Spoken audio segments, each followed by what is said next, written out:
Hello everyone, आप सभी का रुद्र नरसिंह एक्सप्रेस के लर्निंग प्लेटफॉर्म पर हार्दिक स्वागत है। आज का हमारा इम्पोर्टेंट टॉपिक डिजास्टर मैनेजमेंट होगा।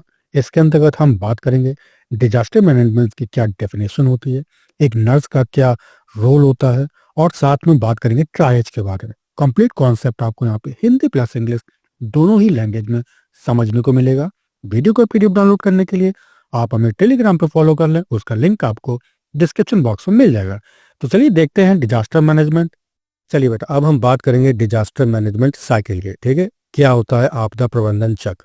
तो this is a continuous process in which all actions are taken before, during और आफ्टर डिजास्टर। तो याद रखिएगा, यह एक निरंतर चलने वाली प्रोसेस है जिसमें आपदा से पहले, आपदा के दौरान और आपदा के बाद में किए जाने वाले सभी कार्य शामिल हों। तो वो कंडीशन क्या कहलाती है? हमारी डिजास्टर मैनेजमेंट साइकिल कहलाती है, राइट? जैसे कि आप फिगर में भी समझ सकते हैं। ठीक है, देखिए सबसे पहला हमारा क्या होता है? मिटिगेशन होता है, राइट। दूसरा क्या होता है? हमारा प्रिपेयर्डनेस, यानी कि जिसको हम तैयारी कहते हैं। तीसरा हमारा रिस्पॉन्स होता है, ठीक है, जिसको हम प्रतिक्रिया कहते हैं। चौथा हमारा रिकवरी होती है, जिसको हम पुनर्वास कहते हैं। ठीक है, तो ये इस प्रकार जो ही साइकिल हमारी कंटिन्यू चलती रहेगी।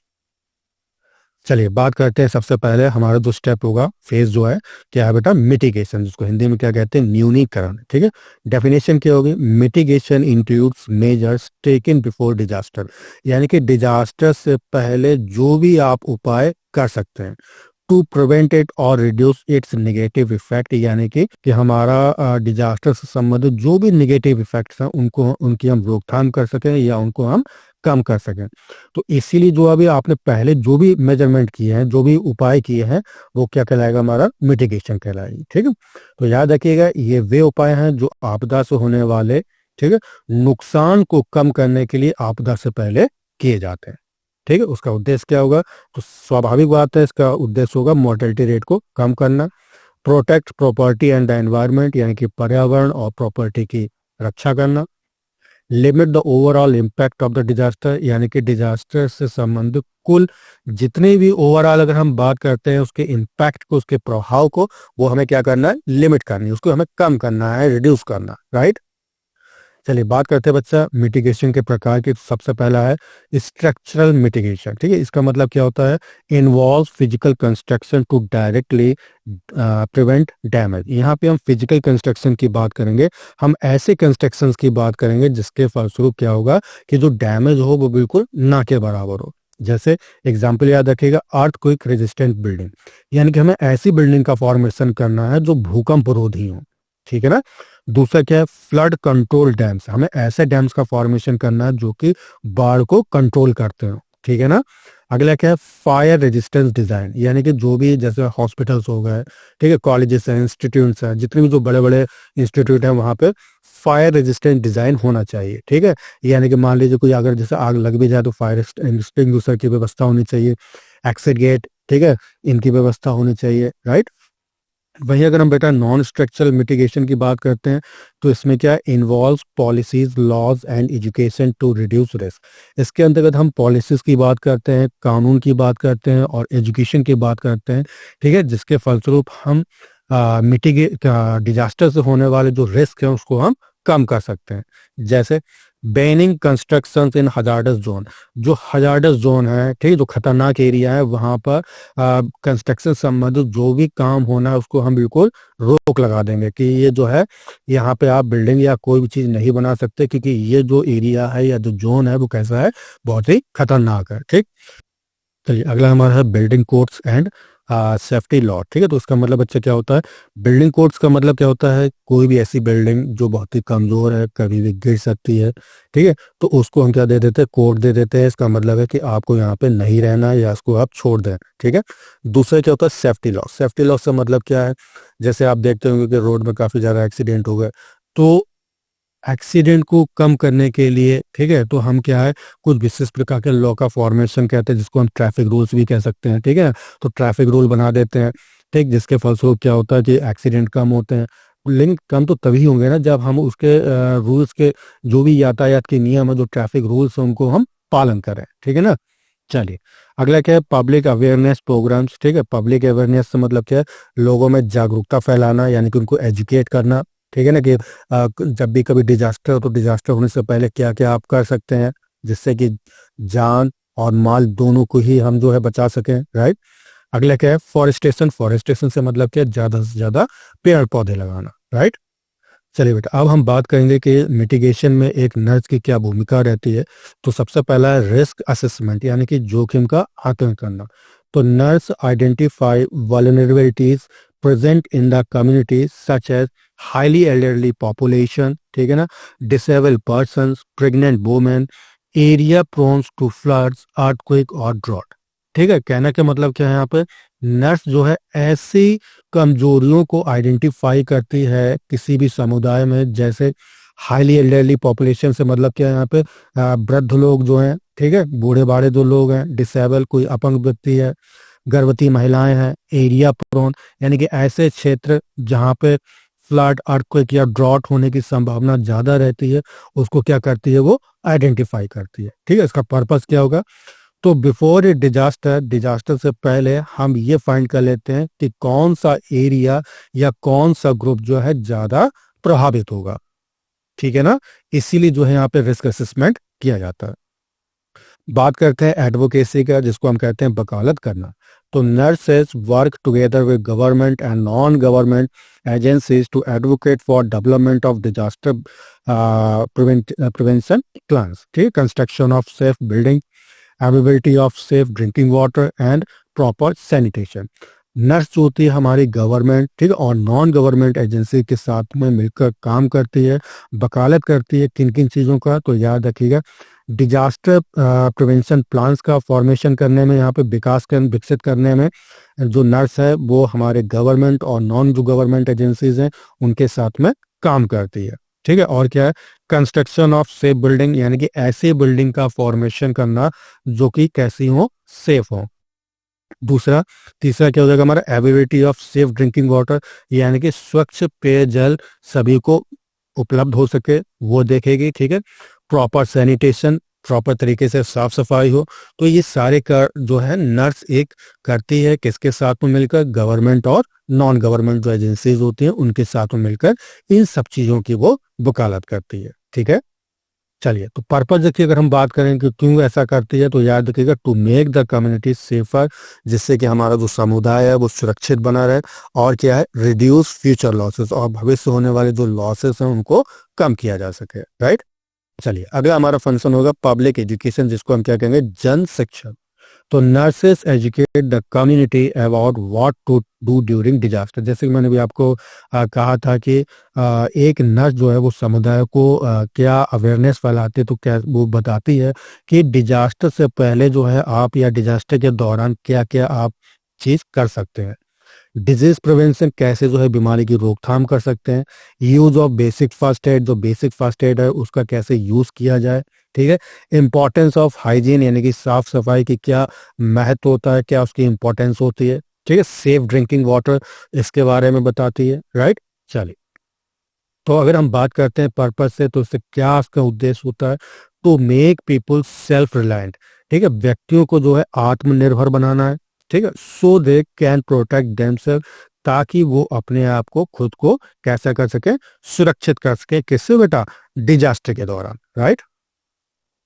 चलिए, दूसरा फेज हमारा बेटा क्या है, प्रिपेयर्डनेस। ठीक है, यानी कि तैयारी, जिसको हम तत्परता योजना भी कह सकते हैं। ठीक है, तो प्रिपेयर्डनेस क्या है, in this phase nurses and health care systems prepare before a disaster happens to ensure a fast and effective response. When it does, the focus is on planning and readiness. ठीक है, तो याद रखिएगा इस चरण में जो नर्सें होती हैं हमारी, आपदा आने से पहले तैयारी करती हैं, ताकि आपदा आने पर तेज और प्रभावी रूप से जो है प्रतिक्रिया की जा सके या उसको दी जा सके। ठीक है ना, तो याद रखिएगा यहाँ पे डिजास्टर से, एक बार मैं फिर से बोल रहा हूँ, डिजास्टर आने से पहले जो भी नर्स जो है प्रिपेयर करती है, तैयारी करती है, ताकि डिजास्टर के दौरान या डिजास्टर के बाद में उस प्रतिक्रिया को तुरंत जो है अप्लाई किया जा सके। ठीक है, तो ये कंडीशन क्या कहलाती है, हमारी प्रिपेयर्डनेस कहलाती है, राइट। तो एग्जाम्पल याद रखिएगा, जैसे मॉक ड्रिल्स या डिजास्टर ड्रिल्स हो गए। ठीक है, जैसे ड्रिल का मतलब मॉक ड्रिल क्या होता है, आपने देखा होगा कि कभी कभी क्या होता है स्कूल में या जो इंस्टीट्यूट होते हैं, इंडस्ट्रीज होते हैं, वहाँ पे झूठ मूठ का नाटक किया जाता है। मान लीजिए जैसे कोई अगर आतंकवादी आ जाए, ठीक है, तो हम मतलब जो है अपने लोगों को, यानी जो पुलिस लोग होते हैं, वो कैसे लोगों को वहाँ पे बचाएंगे, ठीक है, कैसे जो है आतंकवादियों से निपटेंगे। तो ये झूठ मूठ का क्या है, पूरा एक सिनेरियो तैयार करते हैं। ठीक है, तो उसको हम बेटा क्या कहते हैं, मॉक ड्रिल कहते हैं। मान लीजिए कोई कोई फैक्ट्री में आग लग गई हो, तो उस आग को कैसे बुझाना है, तो उसका झूठ मूठ का जो है वो लोग एक ड्रामा करते हैं, रोल करते हैं। ठीक है, अगला क्या है, preparing an emergency kit, emergency kit को तैयार रखते हैं। ठीक है, first aid training, first aid की ट्रेनिंग देते हैं। चलिए अगला हमारा बच्चा, सेटिंग अप कम्युनिकेशन सिस्टम, जो कम्युनिकेशन सिस्टम है उनकी स्थापना। ठीक है, तो ये सारी चीजें किसके एग्जाम्पल हैं, प्रिपेयरनेस के, राइट। चलिए बेटा, अब देखते हैं अब एक नर्स का क्या रोल होता है प्रिपेयरनेस में। तो सबसे पहले क्या हमारा, प्लानिंग, तो developing emergency response plans for hospital and community. ठीक है, याद रखिएगा, इमरजेंसी जो रिस्पांस प्लान्स होते हैं किसी भी हॉस्पिटल और समुदाय के लिए, वो विकसित करना। यहाँ पे याद रखिएगा जो इमरजेंसी रिस्पांस प्लान्स होते हैं, ठीक है, कोई भी हॉस्पिटल या कम्युनिटी, इसका मतलब क्या होता है, इसका मतलब ये होता है कि बाई चांस मान लीजिए अगर डिजास्टर आ जाता है, कोई आपदा आ जाती है, तो हॉस्पिटल का क्या रोल रहेगा, यानी कि कौन व्यक्ति क्या काम करेगा, भैया आप ये काम करोगे, ठीक है, आप ये काम करोगे, यहाँ पे ऐसा होगा, यहाँ पे ऐसा होगा। ठीक है, तो इसको हम क्या कहते हैं, इमरजेंसी रिस्पॉन्स प्लान्स कहते हैं, राइट। तो वो डेवलप करती है। अगला क्या है, developing plans for mass casualty. मान लीजिए एक साथ जो है कई लोग घायल हो गए हों, ठीक है, तो ऐसी कंडीशन में कैसे प्लान करना है, वो विकसित करती है ये। ठीक, अगला क्या है, इवैक्यूएशन प्रोटोकॉल्स, यानी कि स्थान खाली कराने की योजना। मान लीजिए जैसे भूकंप आ जाए, ठीक है, तो ऐसी कंडीशन में जो हम लोग कैसे लोगों को जान बचाएं, ठीक है, कैसे जो उनको बाहर निकालें, जिससे कि उनके जान और माल दोनों को नुकसान को कम किया जा सके, राइट। ठीक, तो पर्पस क्या होगा यहाँ पे, याद रखिएगा, to prevent chaos and ensure systemic response. ठीक है ना, यानी कि अराजकता को, ठीक है, चाउस का मतलब बेटा क्या होता है, अराजकता, तो अराजकता की रोकथाम करना और व्यवस्थित प्रतिक्रिया को सुनिश्चित करना, राइट। अगला क्या है, ट्रेनिंग एंड मॉक ड्रिल्स या डिजास्टर ड्रिल्स। ठीक है, इसका काम क्या होता है, टू आइडेंटिफाई वीकनेस। इससे हमें ये भी पता चल जाता है कि मान लो बाई चांस अगर कोई चीज हो जाती है, ठीक है, तो अगर आप कोई चीज एक्शन ले रहे हैं, तो एक चीज थोड़ा सा वहां पे दिक्कत ये होती है कि काश अगर हम ऐसा पहले कर लेते, तो हम ज्यादा से ज्यादा लोगों की जान बचा सकते थे। तो इसीलिए जो है यहाँ पे ट्रेनिंग जो है की जाती है, मॉक ड्रिल्स की जाती है, जिससे कि जो भी हमारे वीक पॉइंट है उनको हम कवर कर सके, और टाइम पड़ने पर, जो भी टाइम पड़े, तो वो चीज को हम अप्लाई कर दें वहां पे, राइट। चलिए, and reduce panic during a real events. और जब रियल इवेंट्स होती है, तो ऐसी कंडीशन में वहां पे पैनिक ना हो, पैनिक को कम करें हम। ठीक है, इसीलिए जो है यहाँ पे मॉक ड्रिल्स या डिजास्टर ड्रिल्स की जाती है, ट्रेनिंग करवाई जाती है, राइट। चलिए अगला हमारा रिसोर्स मैनेजमेंट, यानी कि संसाधन प्रबंधन। ठीक है, तो ensuring the availability of medicine, जैसे कि यहाँ पे देखिए दवाइयों की उपलब्धता ये सुनिश्चित करना। चेकिंग इमरजेंसी इक्विपमेंट, जो भी इमरजेंसी जो इक्विपमेंट्स हैं वो चेक करना कि प्रॉपर तरीके से काम कर रहे हैं कि नहीं कर रहे हैं। अगला क्या है, मेंटेनिंग ए अपडेटेड स्टाफ लिस्ट, जो भी स्टाफ लिस्ट है उसको अपडेट करके रखना है। ठीक, पर्पस क्या होगा, to prevent shortage of reduce during a disaster. ये हम लोग इसीलिए तैयार करके रखते हैं कि डिजास्टर के दौरान कोई चीज कमी ना रह जाए, चाहे वो दवाइयों की संबंधित हो, ठीक है, या इमरजेंसी इक्विपमेंट से संबंधित हो, या हमारे स्टाफ से संबंधित हो। ठीक है, कोई भी कम ना पड़े, तो पहले से ही अपने सारी चीज तैयारी करके रखते हैं। चलिए नेक्स्ट हमारा फेज है तीसरा, रिस्पॉन्स। ठीक है, यानी कि तुरंत इमीडिएट एक्शन करना, जिसको हम प्रतिक्रिया कहते हैं। ठीक है, तो दिस फेज अकर ड्यूरिंग और इमीडिएटली आफ्टर ए डिजास्टर, यानी कि ये फेज कब काम करता है, डिजास्टर के दौरान या डिजास्टर के तुरंत बाद। ठीक है, ये फेज काम करेगा। It is when nurse take direct action to save lives and reduce morbidity. यहाँ पे नर्स जो है डायरेक्ट एक्शन लेती है, ठीक है, डायरेक्ट एक्शन लेती है जीवन को बचाने के लिए, और मॉर्बिडिटी यानी कि जो रोग मॉर्टेलिटी रेट है, रुग्णता दर है, उसको कम करने के लिए, राइट। चलिए बेटा बात करेंगे एक नर्स का रिस्पॉन्स फेस में क्या क्या रोल होता है। तो सबसे पहले हम बात करेंगे बेटा स्टार्ट का मतलब क्या होता है, simple triage and rapid treatment. ठीक है, इसका मतलब क्या होता है, sorting the patient based on priority to treat those with the most life threatening injuries first. ठीक है, यानी कि डिजास्टर या इमरजेंसी में रोगियों को प्रायोरिटी के अनुसार हम क्या है छांटते हैं, ताकि सबसे पहले जिनकी जान को सबसे ज्यादा खतरा हो उनको जो है तुरंत इलाज मिल सके। ठीक है, दूसरा क्या हमारा प्रोवाइडिंग फर्स्ट एड हम प्रदान करते हैं, वुंड केयर प्रदान करते हैं, सीपीआर देते हैं। ठीक है, एडमिनिस्ट्रिंग इमरजेंसी मेडिकेशंस। ठीक है, मेडिकेशंस करते हैं जो इमरजेंसी मेडिकेशंस होती हैं।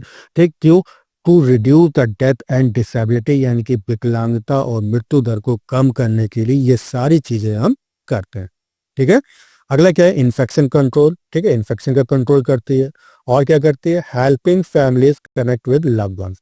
और जो मान लीजिए जो परिवार बिछुड़ गया है, ठीक है, जो विक्टिम है, विक्टिम अपने परिवार से बिछुड़ गया है, तो उस विक्टिम को उस परिवार से मिलाना, इसमें भी हेल्प करती है नर्स। राइट, चल, अगर आपको वीडियो अच्छा लगा है तो उसे लाइक जरूर करें और चैनल को सब्सक्राइब करना बिल्कुल भी ना भूलें। राइट, चलिए चलिए नेक्स्ट हमारा पॉइंट है acting as a linchpin.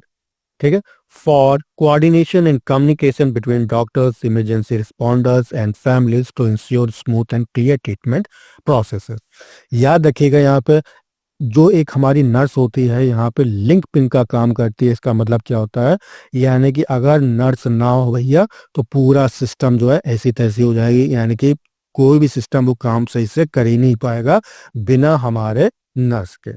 ठीक है ना, चलिए, तो acting as a linchpin for coordination and communication between doctors, कहने का मतलब क्या है, यहाँ पे डॉक्टरों आपातकालीन जो सेवा देते हैं, ठीक, मरीजों के परिवार के बीच मुख्य कड़ी से मतलब क्या है, लिंकपिन की तरह यहाँ पे काम करती है, जिससे समन्वय और संवाद बना रहता है और इलाज की प्रक्रिया जो होती है, जो ट्रीटमेंट जो प्रोसेस होता है वो कैसा होगा, क्लियर हो जाएगा, स्मूथ होगा और उसमें कोई भी रुकावट उत्पन्न नहीं होगी। क्लियर है, चल, अगला है हमारा स्पॉटलाइट ऑन ट्राइज। ठीक है, कैटेगरीज एंड कलर कोडिंग, यानी कि यहाँ पे अब हम थोड़ा सा ट्राइज के बारे में बेटा बात करेंगे कि ट्राइज और कलर कोडिंग क्या होता है। ठीक है, तो सबसे पहले हम बात करते हैं ट्राइज की क्या डेफिनेशन होती है। इन ए डिजास्टर और emergency, triage is the process of sorting patients based on priority to treat those with the most life-threatening injuries first। जैसे कि मैंने बच्चा अभी आपको समझाया था कि डिजास्टर या इमरजेंसी में मरीजों को प्रायोरिटी के अनुसार छांटना, ताकि सबसे पहले जिनकी जान को सबसे ज्यादा खतरा है उसको पहले ट्रीटमेंट मिल सके। तो इसी को हम क्या कहते हैं, ट्राइज कहते हैं। अब हम बात करेंगे इसके कलर कोडिंग को। तो हमने यहाँ पे 4 कैटेगरी में इसको जो है कलर को डिवाइड किया है, कलर कोड किया है। पहला हमारा होता है रेड, दूसरा होता है हमारा येलो, तीसरा हमारा होता है ग्रीन और चौथा हमारा होता है ब्लैक। ठीक है, तो सबसे पहले हम बात करेंगे रेड, यानी कि रेड में उन पेशेंट को रखेंगे जिनको हाई प्रायोरिटी, यानी कि सबसे ज्यादा ट्रीटमेंट की जरूरत है, अगर दवा समय पर ना मिली तो वो मर जाएंगे। ठीक है, तो एग्जाम्पल याद रखिएगा, जैसे मान लो कि सीवियर ब्लीडिंग हो रही हो, ठीक है ना, शॉक की कंडीशन में पेशेंट चला गया हो, तो need for immediate and urgent care. याद रखिएगा ऐसी कंडीशन में पेशेंट को इमीडिएट और अर्जेंट केयर की जरूरत पड़ती है। May survive if timely medical intervention can be given. और ऐसी कंडीशन में अगर उनको सही टाइम पे दवा दारू मिल जाती है तो उनकी जान बच सकती है। राइट बच्चा, चलिए अगला हमारा है येलो, यानी कि मीडियम प्रायोरिटी। इसमें हम ऐसे पेशेंट को रखेंगे जो मीडियम प्रायोरिटी को। एग्जाम्पल जैसे मान लीजिए किसी को फ्रैक्चर हो गया, मेजर फ्रैक्चर है, तो health care required but not urgent. यहाँ पे ऐसे जो पेशेंट जिनको मेजर फ्रैक्चर, उनको हेल्थ केयर की तो जरूरत पड़ती है लेकिन इतनी भी अर्जेंट नहीं है। ठीक है, यानी कि लाइकली टू सर्वाइव। ठीक है, वो उनको जो है वो आगे सर्वाइव कर सकते हैं। ठीक है ना, अगर उनको तुरंत इलाज ना भी मिले तो भी वो सर्वाइव कर सकते हैं। अगला हमारा बच्चा ग्रीन। ठीक है, तो ग्रीन में क्या हुआ, लो प्रायोरिटी। ठीक, यानी कि यहाँ पे लो प्रायोरिटी वाले पेशेंट रखेंगे। जैसे मान लो किसी पेशेंट को स्मॉल कट है, ठीक है, छोटा सा कट लग गया, एब्रेशन, कोई खरोच आ गई हो। ठीक है, तो इसमें याद रखिएगा एम्बुलेटरी पेशेंट्स, यानी कि चलने फिरने वाले जो रोगी होते हैं, और माइनर इलनेस वो इसमें इंक्लूड हो जाते हैं। Likely to survive if treatment is slightly delayed. और यहाँ पे कोई ज़्यादा डरने वाली बात नहीं है, ऐसे पेशेंट जो है सर्वाइव कर सकते हैं, अगर उनको ट्रीटमेंट थोड़ा देर में भी मिल जाए तो कोई बात नहीं है। ठीक है ना, अगला क्या बच्चा हमारा ब्लैक। ठीक है। तो लीस्ट प्रायोरिटी इसका मतलब कुछ यहाँ पे नहीं, कहानी खत्म है। ठीक है, यानी कि यहाँ पे डेथ पेशेंट की कैटेगरी आ जाती है, राइट। तो यहाँ पे डेथ पेशेंट से मतलब क्या, मान लो कोई ऐसा पेशेंट है जो मरने वाला है, ठीक है, यानी कि बिल्कुल डेथ की कंडीशन में है, ठीक है, बिल्कुल मरने वाला है। तो भाई ऐसी कंडीशन में जो नर्स है उसको छोड़ देगी, ठीक है ना, याद रखिएगा।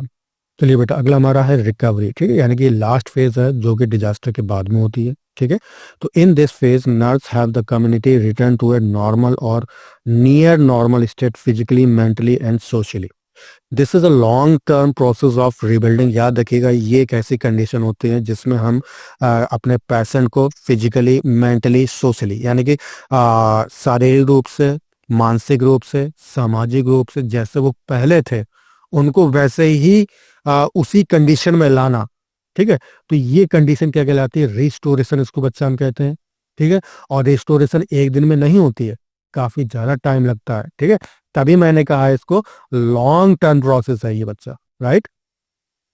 चलिए बेटा, बात करते हैं कि नर्स के क्या क्या इसमें रोल होता है। तो सबसे पहला है रिहैबिलिटेशन, जैसे कि मैंने भी आपको बताया था, पुनर्वास, ठीक है। Providing long term care for injured और डिसेबल्ड पर्सन, जो हमारे डिसेबल्ड पर्सन हैं, इंजर्ड जो हैं, ठीक है, उनको लंबे समय तक जो है क्या करना है, ट्रीटमेंट देना है, केयर करना है उनकी, ठीक है। अच्छा, दूसरी बात इसमें बेटा क्या किया जाता है, इसके अंतर्गत जो है प्रोवाइड हम देते हैं, क्या क्या देते हैं, फिजियोथेरेपी देते हैं, वोकेशनल रिहैबिलिटेशन, ठीक है, यानी कि व्यवसायिक संबंधित कि वो पहले जैसा हो जाए, व्यक्ति पहले जो व्यवसाय करता था वो उस लाइन तक या उस कैटेगरी में तो कम से कम वहां तक पहुंचे कि वो अपना जो भी काम धंधा करता था वो धंधा कर सके, ठीक है। पर्पज क्या है बच्चा इसका, to help them become a self sufficient. इसका मुख्य उद्देश्य ये है कि व्यक्ति को आत्मनिर्भर बनाना है, राइट। चलिए बच्चा, अगला हमारा psycho social support. Psycho social से मतलब क्या, मनोसामाजिक सहयोग देना, ठीक है। तो गिविंग साइकोलॉजिकल फर्स्ट एड, याद रखिएगा इसमें हम साइकोलॉजिकल से संबंधित जो है फर्स्ट एड देते हैं, ठीक है बच्चा।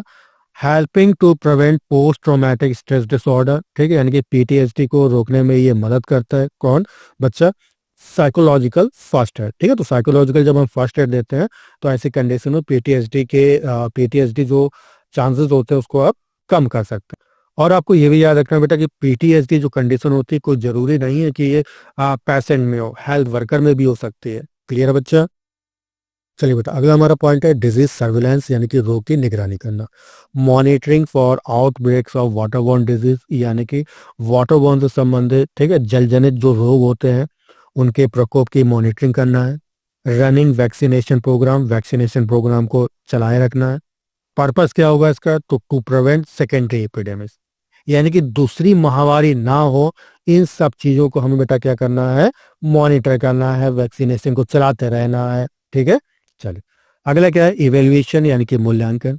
तो analysing the entire disaster response, यानी कि संपूर्ण डिजास्टर में जो भी रिस्पॉन्स आई है, जो या रिस्पॉन्स किया है, उसका एनालाइज करना। लर्निंग फ्रॉम शॉर्ट कमिंग्स, ठीक है, यानी कि कमियों से, जो पिछली आपने कमी की है उससे सीखना कि आने वाले जो डिजास्टर है उसमें उस कमी को दोहराया ना जाए या कम किया जाए। अगला क्या है, इंप्रूविंग फ्यूचर प्लान्स, और जो अच्छे अच्छे फ्यूचर प्लान्स हैं उनको इंप्रूव करना, ठीक है। चलिए, पर्पस क्या है, तो more effective response in next disaster, जैसे मैंने भी आपको बताया था कि अगले डिजास्टर में अच्छा से अच्छा रिस्पॉन्स लोगों को मिल सके, ये इसका मेन पर्पस होगा। आशा करता हूँ टॉपिक आपको अच्छे से समझ में आ गया होगा। टॉपिक कैसा लगा कमेंट करके जरूर बताया करें, और आप इस वीडियो को अपने दोस्तों के साथ में ज़्यादा से ज़्यादा शेयर करें। तो मिलते हैं अगले नेक्स्ट वीडियो में, तब तक के लिए अपना ख्याल रखें।